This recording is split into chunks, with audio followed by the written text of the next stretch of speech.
Hi guys, என் பேர் வெங்கடகிருஷ்ணன். நான் இந்த ஜான் 2026ல பாஸ் பண்ணியிருக்கேன். 243 மார்க் வாங்கி பாஸ் பண்ணியிருக்கேன்.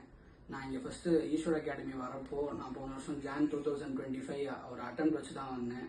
நான் 177 தான் வாங்கினேன். நான் ஃபர்ஸ்ட் இங்கே வர்றப்போ நான் எப்படி படிக்க போறேன்ற ஒரு கவலையில நான் வந்தேன் இங்கே.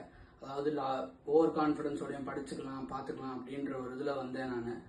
இப்போ கான்ஃபிடன்ஸ் லெவல் அப்படியே மிடில் லெவல்ல இருந்து எப்படியோ மேமோட கைடன்ஸ்னால நான் பாஸ் ஆயிருக்கேன். நான் அட்டம் வச்சு வந்த உடனே கொஞ்சம் வருத்தமாக தான் இருந்துச்சு. ஏன்னா ஃபெயிலியரை பார்த்துட்டு வந்திருக்கோம். திடீர்னு உடனே படிக்கணும்னு நினைச்சா வராது. என்னடா பார்த்து புக்கே மறுபடியும் படிக்கணுமே அப்படின்றது வராது. ஸோ அதனால மேம் கொஞ்சம் ஓகே தம்பி கவுன்சிலிங் பண்ணதுனால கொஞ்சம் எனக்கு ரொம்ப யூஸ்ஃபுல்லாக இருந்துச்சு. எனக்கு மேம் எப்பயுமே எனக்கு ஒரு மாரல் சப்போர்ட் கொடுத்துட்டே இருந்தாங்க. அதாவது அவங்க அடிக்கடி சொல்லுவாங்க ஓவர் கான்ஃபிடன்ஸ் இருக்கக்கூடாது, கான்ஃபிடன்ஸ் உள்ள மீடியமா வச்சுக்கோ அப்படின்ற சொன்னதுனால எனக்கு ரொம்ப ரொம்ப யூஸ்ஃபுல்லா இருந்துச்சு. இன்னொன்னு இங்க வச்ச டெஸ்ட்னால ப்ராக்டிஸ் பண்ணி பண்ணி பண்ணி எனக்கு கொஞ்சம் ரொம்ப யூஸ்ஃபுல்லா இருந்துச்சு. இன்னொன்னு லால என்னால நல்ல மார்க் வாங்க முடிஞ்சது. லால 63 வாங்கினேன்.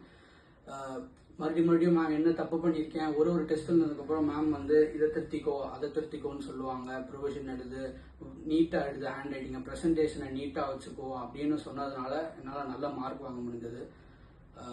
Thank you ma'am.